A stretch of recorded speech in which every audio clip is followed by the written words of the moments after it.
বিসমিল্লাহির রহমানির রহিম। প্রিয় শিক্ষার্থী, সরস্বতী বহুমুখী উচ্চ বিদ্যালয় কর্তৃক আয়োজিত অনলাইন ক্লাসে তোমাদেরকে স্বাগতম। আমি আজকে যে বিষয়টি নিয়ে তোমাদের সামনে হাজির হয়েছি সেটি হচ্ছে নবম দশম শ্রেণীর বাংলা দ্বিতীয় পত্র। আমি বাংলা দ্বিতীয় পত্রের যে বিষয়টি তোমাদের পড়াবো সেটি হচ্ছে তৃতীয় অধ্যায়ের একাদশ পরিচ্ছেদে বাংলা শব্দের শ্রেণী বিভাগ। আজকে যে বিষয়টি পড়াবো সেটি হচ্ছে শব্দের শ্রেণী বিভাগ।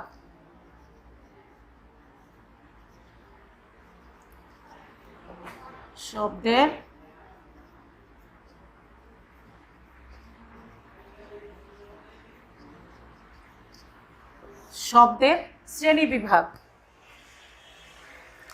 তাহলে প্রথমে আমরা আসি যে শব্দ কাকে বলে। কয়েকটি বর্ণ পাশাপাশি বসে যখন অর্থপূর্ণ ভাব প্রকাশ করে তখন তাকে বলে শব্দ। আমি আবারও বলছি, কয়েকটি বর্ণ পাশাপাশি বসে যখন অর্থপূর্ণ ভাব প্রকাশ করে তখন তাকে বলে শব্দ। যেমন ওই দেখা যায় তাল গাছ, ওই দেখা যায় তাল গাছ। এখানে ওই একটি শব্দ, ওই যেহেতু একটি আলাদা একটি বর্ণ, তারপর এটা একটি শব্দ। দেখা যায় তাল গাছ, এই চারটি শব্দ মিলে একটি এখানে বাক্য হয়েছে। বিভিন্ন দৃষ্টিকোণ থেকে শব্দের শ্রেণীবিভাগ করা যেতে পারে। যেমন 1 নম্বর গঠনমূলক শ্রেণীবিভাগ। গঠনমূলক শ্রেণীবিভাগ।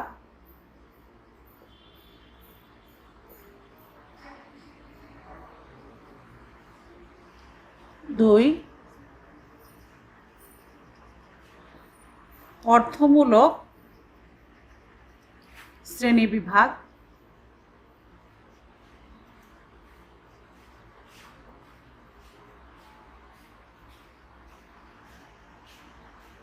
3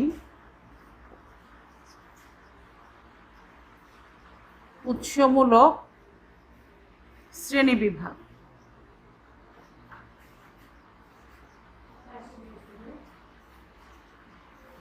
উৎসমূলক শ্রেণীবিভাগ।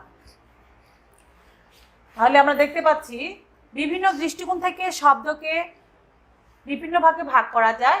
যেমন গঠনমূলক শ্রেণীবিভাগ, অর্থমূলক শ্রেণীবিভাগ এবং উৎসমূলক শ্রেণীবিভাগ। গঠনমূলক শ্রেণীবিভাগকে আবার 2 ভাগে ভাগ করা হয়েছে। গঠনমূলক শ্রেণীবিভাগকে আবার 2 ভাগে ভাগ করা হয়েছে। 1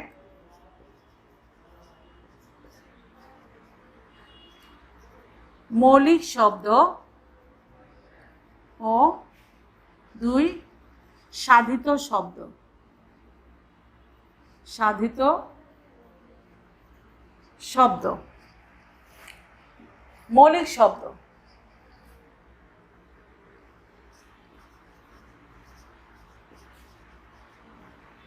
মৌলিক শব্দ যে সমস্ত শব্দকে বিশ্লেষণ করা যায় না বা ভাঙা যায় না, অথবা যেসব শব্দ বিশ্লেষণ করলে আলাদা অর্থবোধক শব্দ পাওয়া যায় না, সেসব শব্দকে বলা হয় মৌলিক শব্দ। আমি আবারও বলছি, যেসব শব্দকে বিশ্লেষণ করলে আলাদা অর্থবোধক শব্দ পাওয়া যায় না তাদেরকে মৌলিক শব্দ বলে। যেমন গোলাপ,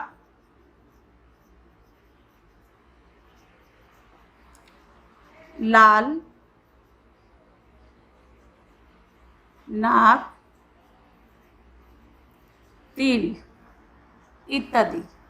এখানে দেখো তোমরা, গোলাপ শব্দটা, গোলাপ একসাথে উচ্চারণ করতে হচ্ছে, এখানে ভাঙা যাচ্ছে না, বিশ্লেষণ করা যাচ্ছে না। লাল, এই শব্দটাকে বিশ্লেষণ করা যাচ্ছে না। এই যে নাক এবং তিল, এই শব্দগুলোকে বিশ্লেষণ করা যাচ্ছে না এবং এখান থেকে আলাদা কোনো অর্থবোধক শব্দ পাওয়া যাচ্ছে না, তাই এগুলি মৌলিক শব্দ।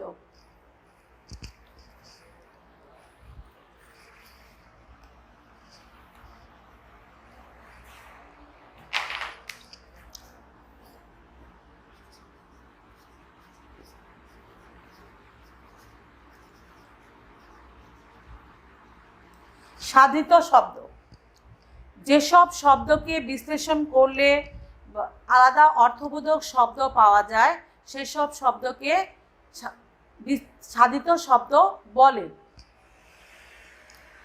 সাধারণত সমাস, প্রত্যয় বা উপসর্গ যুগে সাধিত শব্দ গঠিত হয়ে থাকে। আমি আবারও বলছি, যেসব শব্দকে বিশ্লেষণ করলে বা ভাঙলে আলাদা অর্থবোধক শব্দ পাওয়া যায় সেসব শব্দকে সাধিত শব্দ বলে। সমাস, প্রত্যয় বা উপসর্গ যুগে সাধিত শব্দ গঠিত হয়ে থাকে। যেমন নীল যে আকাশ, নীল আকাশ, নীল আকাশ। এখানে নীল যে আকাশ, এখানে সমাসবদ্ধভাবে শব্দটি গঠিত হয়েছে। নীল যে আকাশ, এখানে কয়েকটি শব্দ মিলে সমাসবদ্ধ হয়ে সাহিত্য শব্দটি গঠিত হয়েছে। এখানে আলাদাভাবে এই যে সাহিত্য শব্দটাকে আলাদাভাবে বিশ্লেষণ করা যায়। যেমন নীল আকাশ, এটাকে আলাদা অর্থবোধক শব্দ পাওয়া যায়, এই জন্য এটা কি সাধিত শব্দ।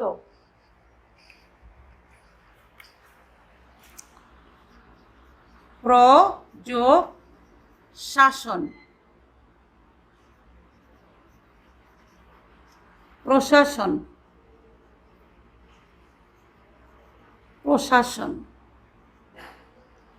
প্রযোগ শাসন, প্রশাসন। চল যোগ অন্ত, চল যোগ অন্ত, চলন্ত।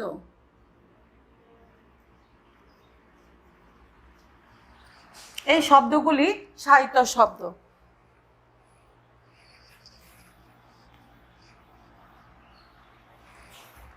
যেমন ডুবো যোগ উড়ি, ডুবুরি, ডুবুরি।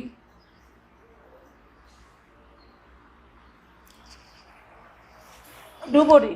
তাহলে আমরা দেখতে পাচ্ছি যে সাহিত্য শব্দগুলোকে আলাদা করা যায় এবং বিশ্লেষণ করে অর্থবোধক শব্দ পাওয়া যায়, এই জন্য এগুলোকে সাধিত শব্দ বলে।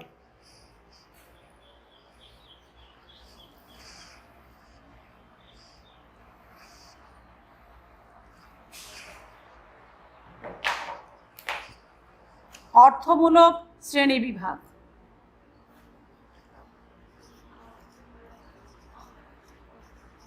অর্থমূলক শ্রেণীবিভাগ,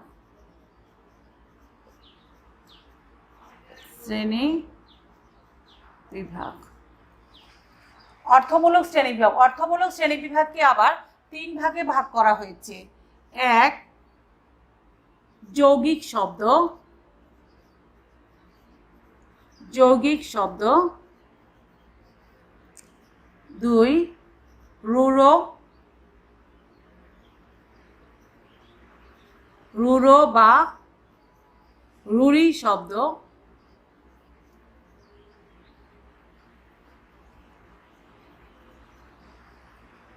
তিন, যোগরূঢ় শব্দ, যোগরূঢ়, যোগরূঢ় শব্দ।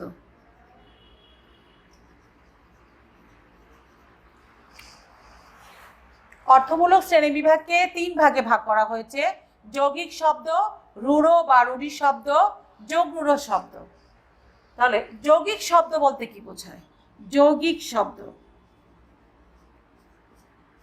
যৌগিক শব্দ যে সকল শব্দের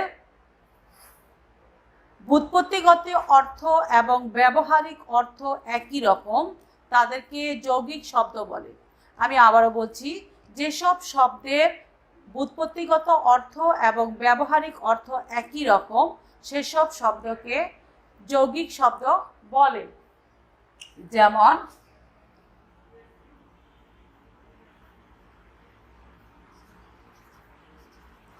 গই,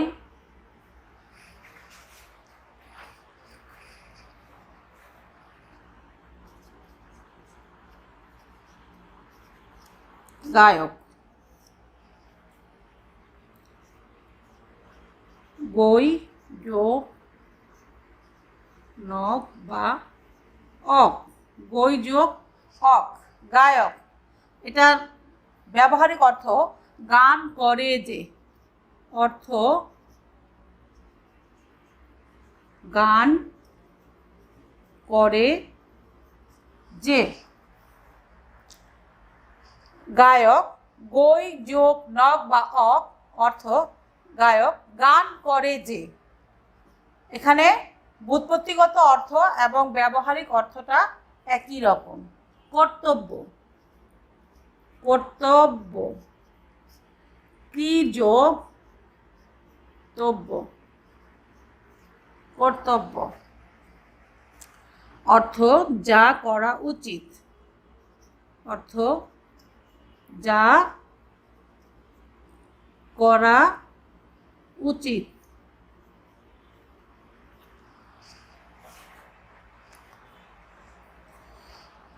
বাবুয়ানা,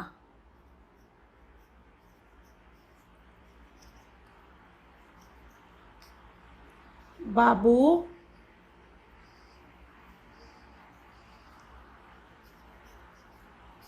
যোগ আনা, অর্থ বাবুর ভাব, বাবুর ভাব।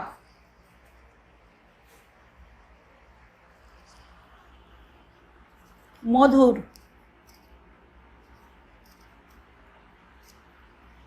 মধু যোগ র, মধুর।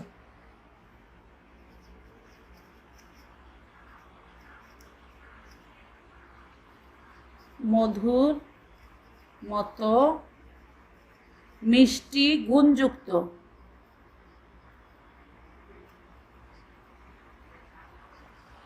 এখানে দেখো,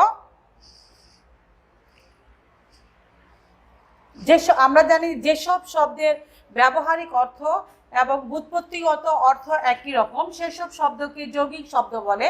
যেমন গই যোগ নক বা অক, অর্থাৎ গান করে যে, এটার ব্যবহারিক অর্থটা একই রকম হয়েছে। কর্তব্য, ক্রি যোগ তব্য, কর্তব্য, এটার ব্যবহারিক অর্থটাও ঠিক, যা করা উচিত, একই রকম। বাবুয়ানা, বাবু যোগ আনা, বাবুয়ানা অর্থ বাবুর ভাব। এখানে বাবুয়ানা শব্দটি অর্থগতভাবেও একই হয়েছে। মধুর, মধু যোগ র, মধুর, মধুর অর্থ মধুর মিষ্টি গুণযুক্ত, মধুর মতো মিষ্টি গুণযুক্ত। এখানে ব্যুৎপত্তিগত অর্থের সাথে ব্যবহারিক অর্থের মিল রয়েছে, তাই এই শব্দগুলো যৌগিক শব্দ।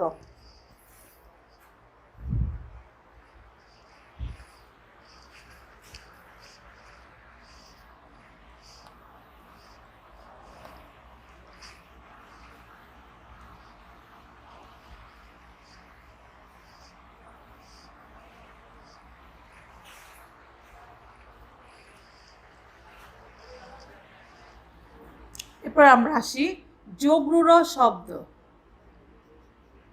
যোগরূঢ় শব্দ,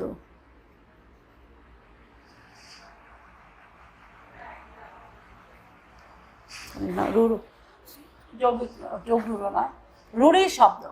এরপর আমরা আসি রূঢ়ি শব্দ। রূঢ়ি শব্দ, এটাকে বলা হয় রূঢ় বা রূঢ়ি শব্দ।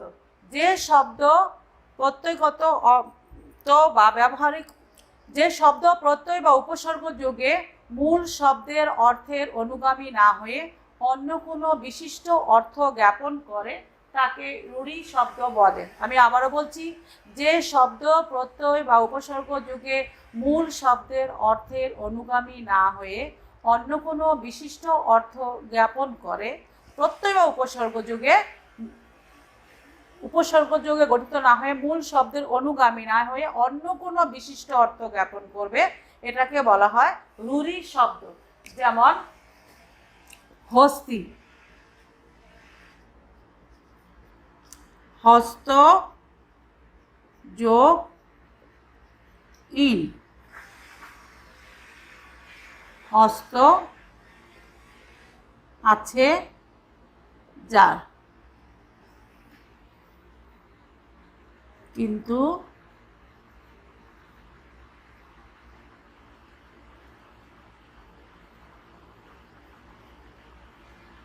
রুড়ি হিসেবে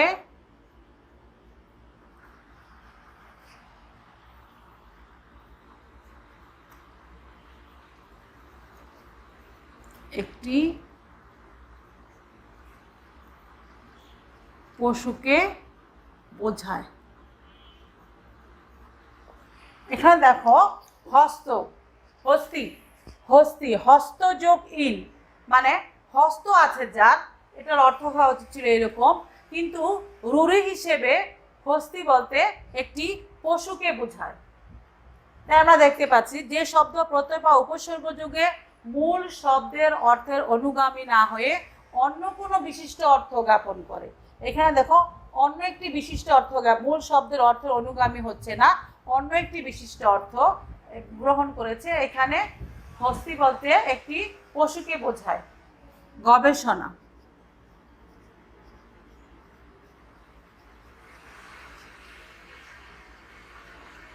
গো যোগ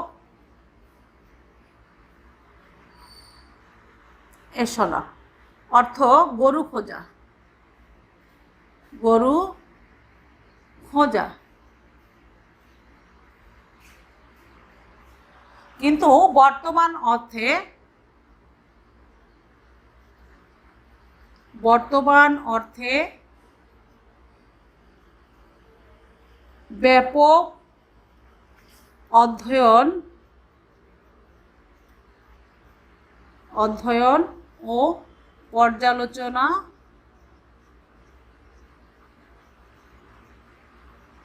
বোঝায়।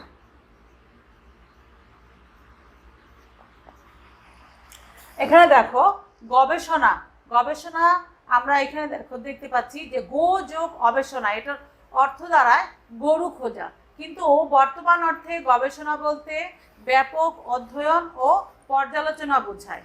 আবার দেখো বাঁশি,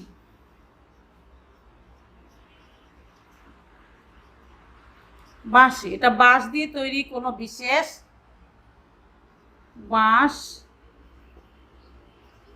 দিয়ে তৈরি বিশেষ কোনো বস্তু নয়, বস্তু নয়। শব্দটি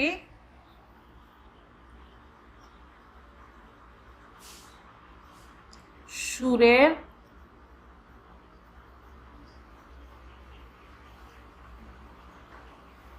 বিশেষ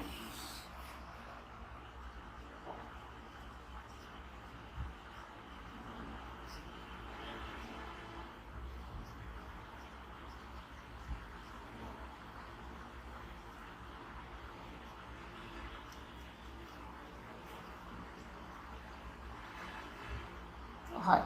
এখানে বাঁশ দিয়ে, বাঁশি, বাঁশি শব্দটি বাঁশ দিয়ে তৈরি, এটা কোনো বস্তু নয়, এটা শব্দটি সুরের বিশেষ বাদ্যযন্ত্র। এখানে বিশেষ অর্থে এটা প্রয়োগ করা হয় বা বিশেষ অর্থে প্রযুক্ত হয়। প্রবীণ,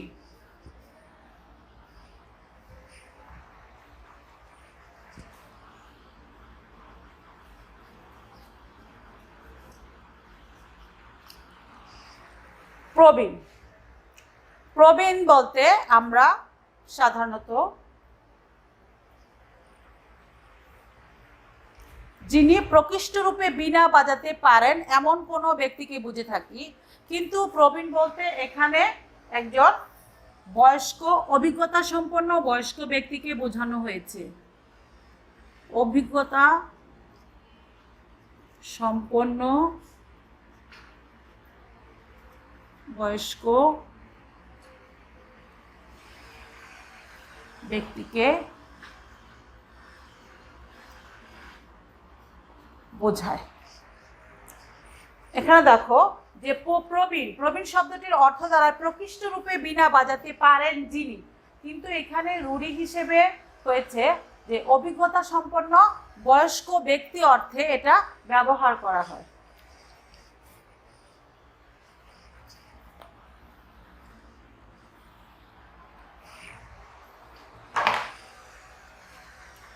সন্দেশ,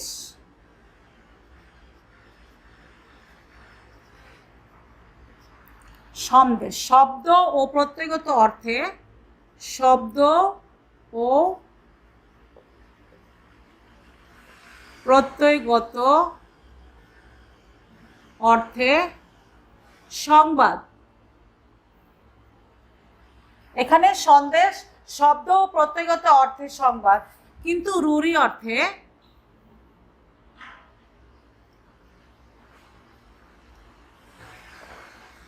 অর্থে মিষ্টান্ন, মিষ্টান্ন বোঝায়।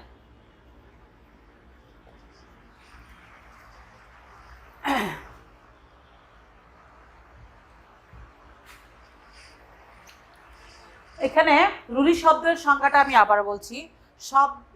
যে শব্দ প্রত্যয় উপসর্গ যোগে মূল শব্দের অর্থের অনুগামী না হয়ে অন্য কোনো বিশিষ্ট অর্থ জ্ঞাপন করে। এখানে মূল শব্দের অর্থের অনুগামী হয়নি, না হয়ে কি হয়েছে, অন্য কোনো বিশিষ্ট অর্থকে জ্ঞাপন করেছে, এই জন্য একটি রুড়ি শব্দ। যেমন এখানে সন্দেশ শব্দটির প্রত্যয়গত অর্থ হচ্ছে সংবাদ, কিন্তু এটি গ্রহণ না করে এখানে হয়েছে মিষ্টান্ন বিশেষ। গবেষণা অর্থ হচ্ছে গরু খোঁজা, কিন্তু বর্তমানে রুড়ি অর্থে দ্বারা যে ব্যাপক অধ্যয়ন ও পর্যালোচনা। আর প্রবীণ শব্দটি একজন অভিজ্ঞতা সম্পন্ন বয়স্ক ব্যক্তিকে বোঝায়। এটা রুড়ি অর্থে ব্যবহার করা হয়, কিন্তু এটার অর্থ আসলে হওয়া উচিত ছিল যে প্রকৃষ্ট রূপে বীণা বাজাতে পারেন যিনি।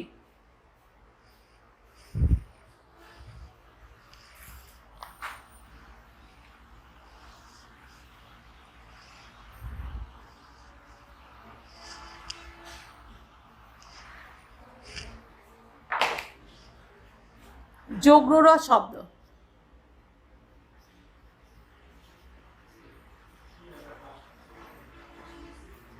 যোগরূঢ়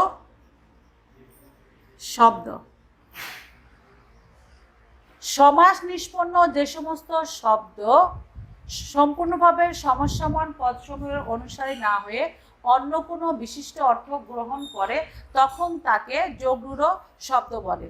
আমি আবারও বলছি, সমাস নিষ্পন্ন যে সমস্ত শব্দ সম্পূর্ণভাবে সমসমান পদসমূহের অনুসারী না হয়ে অন্য কোনো বিশিষ্ট অর্থ গ্রহণ করে তখন তাকে যোগরূঢ় শব্দ বলে। যেমন পঙ্কজ,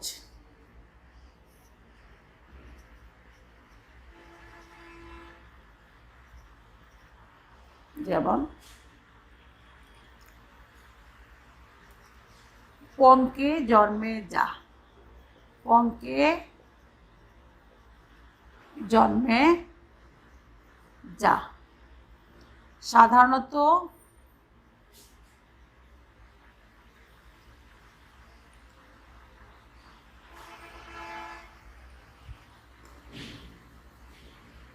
শ্যাওলা, শালুক, পদ্মফুল,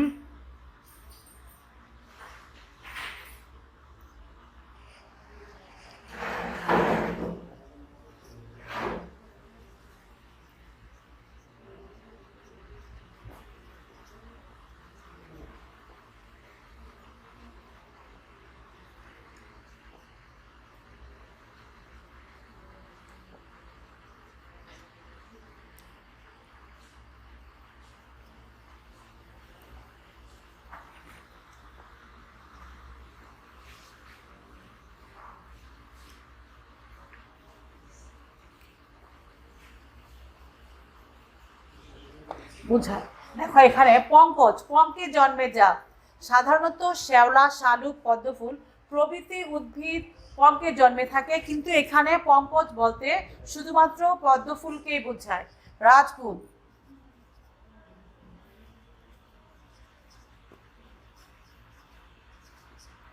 রাজার পুত্র অর্থ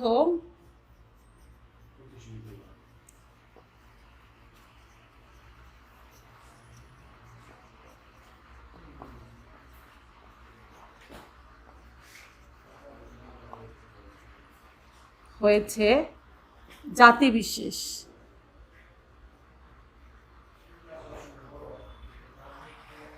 রাজপুত, রাজার পুত্র অর্থ পরিত্যাগ করে হয়েছে, এখানে যুগরূঢ় হিসেবে হয়েছে জাতিবিশেষ। তাহলে আমরা দেখতে পাচ্ছি যে এখানে সমাস নিষ্পন্ন যে সমস্ত শব্দ সম্পূর্ণভাবে সমান পদের অনুসারী না হয়ে অন্য কোনো অর্থ গ্রহণ করেছে, এগুলো হচ্ছে যুগরূঢ় শব্দ। এখানে রাজপুত, রাজার পুত্র অর্থ পরিত্যাগ করে হয়েছে জাতিবিশেষ।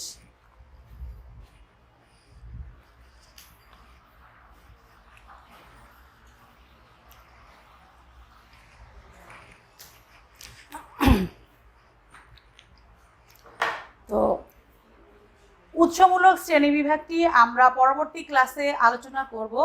তো তোমরা যে যেখানে আছো সুস্থ থাকো, ভালো থাকো এবং ভিডিওটি প্রথম থেকে শেষ পর্যন্ত তোমরা দেখার চেষ্টা করবে।